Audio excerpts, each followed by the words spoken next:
Welcome to the 81st lecture of Digital Electronics. In Module 4, we are dealing with sequence circuits. The basic building blocks of a sequence circuits are known as flip-flops. Okay.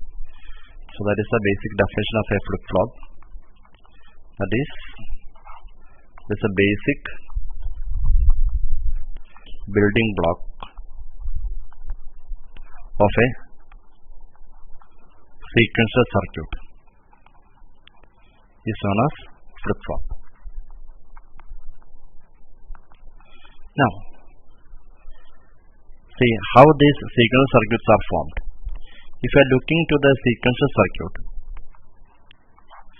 there are some inputs, a combination circuit in that, a combination circuit, then it has some output, then some memory elements are there. Memory elements are there. Okay. This is a basic block diagram of a sequential circuit. Now, inside a sequence circuit, it is basically a combination of combination circuits along with the memory elements. Now, speaking about that set of combination circuits, here this combination circuit is formed with logic gates. It is formed with logic gates. Now, if the connection of these logic gates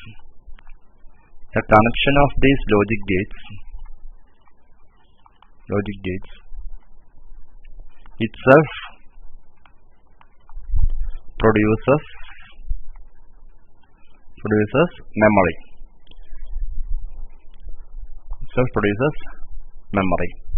That memory is produced. Now, that memory is produced in one way. You can say that it is due to the propagation delay. It is due to the propagation delay. So, what is this propagation delay? For example, if you are having a AND gate, if you are having A and B, and the output is Y. If A and B are received, if A and B are inputs, and time taken for Y to come to the required state or come to the required output is known as propagation delay. Okay. Now, if you are reading in between the lines, this propagation delay is one of the factors that produces memory for a sequential circuit. Now, another definition for this, now coming into flip-flop. Okay, now I have just explained about this sequence circuit. Now, I have already mentioned that the basic building block of a sequence circuit is flip-flop. Now, what is basically a flip-flop? Flip-flop means it is basically a bistable multivibrator. Its functioning is like a bistable multivibrator. That is, it has two stable states.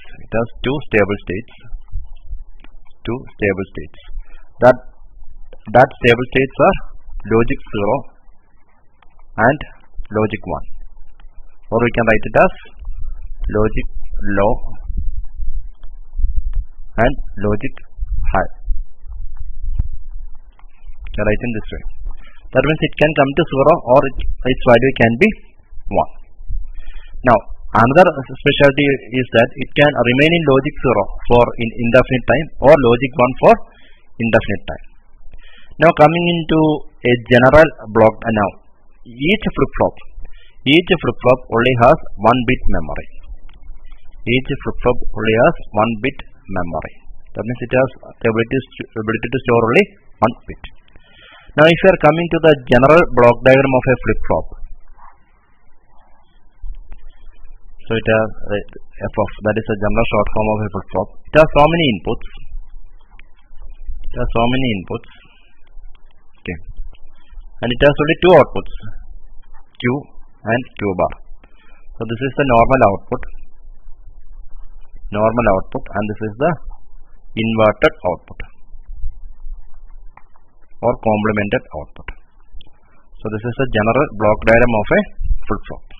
Okay, it has so many inputs and two outputs, that is Q and Q bar, that is normal output and inverted output. Now, see, for a flip-flop to function, there should be an enabled input. There should be an enabled input. Okay, that is a basic input, or that is a necessary input that flip-flop should have. An enabled input should be there. Now, what is the specialty of this enabled input? Enabled input is only one of the input. Okay, so I can keep one as enabled input. That is this enabled input, or we can write it as excitation input, or excitation input. It's known as excitation input. Now, if corresponding to the value or corresponding to the state of enabled input, the flip-flop can change the state. Okay, that I have the basic of that is dealt in latch, but here you are having, along with the latch, you are having an enabled input. Now, if that input is enabled, or if that input is really logic 1 or logic 0, what happens is that then only the output will get changed. Okay, so present state is the normal. So present state and next state means whatever is the value what you are having right now, and after some time, if you are having this enabled input, what is the next state? That is okay. So I think you have understood the concept of enabled input. That means if enabled input is coming in, then only the present state or the present normal output will change its value. Now, here, if output Q is equal to 1, then you can say that the flip-flop is in set state, and when Q is equal to 0, you can say that the flip-flop is in reset state. There are two states, that is when Q is equal to 1 and Q is equal to 0, that is active high and active low. So if it is active high, you can say that it is a set state, and if it is active low, then you can say that it is reset state. This reset state is also known as clear. Okay, so in latch we will call it as reset, and whereas in flip-flop we will call it as clear. Okay, so there are two states for the flip-flop, that is Q is equal to 1 and Q is equal to 0. Q is equal to 1 means flip-flop is set the value 1, and Q is equal to 0 means it is resetted, or the value what is coming in, or what you can say is that the flip-flop is getting cleared. Okay, so that is an introduction to flip-flop. Now I have mentioned about this enabled input. Okay, so if enabled input is coming in, then only what is the value there in Q, it will get changed. Okay, that is the specialty of this enabled input or excitation input. Okay, that is a key factor which you need to note here. In the case of latch, there is no enabled input. Okay, if you are having SR latch, there is no enabled input. Only S and R is required to get the corresponding output. Whereas here, what I am adding is I am having an enabled input only if then enabled input to a latch, and based on that you will get the output. That means if you are drawing an SR latch, for example, if you are drawing an SR latch, it will be like this. If you are having SR latch has only what input of S and R, output is Q and Q bar. Whereas if you are drawing an SR flip-flop, there is a set reset flip-flop, you have set pin, reset pin, along with that there is enable pin. That means depending on the value of enable, you will get Q and Q bar. Okay, So basically, what we can say is that for any kind of flip flop, you should have at least you should have enabled input. You should have enabled input and whatever is the input. Enabled input and whatever comes as input. Comes as input. Because there are here we need to study about four types of flip flop. First one is SR flip flop. Second one is JK flip flop. Third one is T flip flop. And the last one is D flip flop. Okay. So in SR flip flop and JK flip flop, there are two inputs plus enabled. Okay. What is enabled? I will deal it shortly. In T and D, there is only one input. There is only one input plus this enabled. Okay. Now, how these flip flops are enabled? That we will deal shortly. Now, let me come to some applications of flip flop. Some applications of flip flop. Okay. First one, flip flop is basically a storage device. Okay. That is, it can store one bit of data. One flip flop can store one bit of data. Second one, it is a fundamental component. It is a fundamental component. Fundamental component of all types of sequence circuits.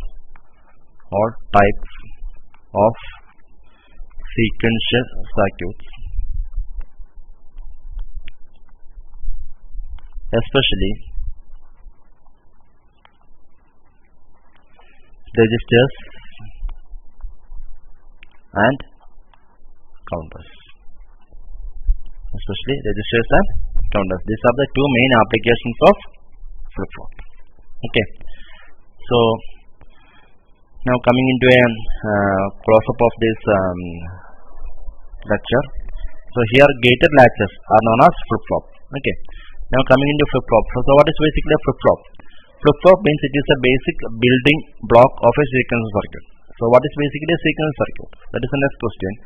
So in sequence circuit, it is basically formed with the combination of combination circuits and memory elements. Now, how this memory is coming in? It is due to the propagation delay. That means once input is given, it will take some time to get the output. So till that time, that the values are stored on the corresponding gate. Okay. So if you are connecting that combination circuit in a particular fashion, you will get that 1-bit memory. Okay. Now coming into flip flop. What is a flip flop? Flip flop is basically a bistable multivibrator. That is, it has two stable states. That is logic 0 and logic 1. And it has the ability to store 1 bit of memory. Okay. That means if you are drawing the basic block diagram of a flip flop, you are having inputs. But for the flip flop to function, you should have an enabled input or excitation input. And based on this excitation input, along with the other inputs, you will get the normal output as well as inverted output. Now there are two states for this flip flop. That is, when Q is equal to 1, it is known as set, and when Q is equal to 0, it is known as clear. Okay. So that is all regarding an introduction. That is all. Now coming into an example of this flip flop. So here I have shown SR latch. SR latch is already we have dealt in previous lectures. I have shown SR flip flop. SR flip flop. In SR flip flop, what is the difference is that along with this set and reset button, you should have this enabled as input. Okay. Now basically we need to see in this chapter we need to study about these four types of flip flops. That is SR flip flop, JK flip flop, T flip flop, and D flip flop. Okay. That we will deal shortly. Now, what are the applications of this flip flop? We are having now basically one flip flop. It can store 1 bit of data, and it is a fundamental component of all sequential circuits, especially for registers and counters. So that is an introduction to this flip flop. And in the next lecture, we will be dealing with gated SR latch or gated SR latch. Gated latches are known as flip-flop. Okay, so in the next lecture, we will be dealing with gated SR latch or gated SR flip-flops. Thank you.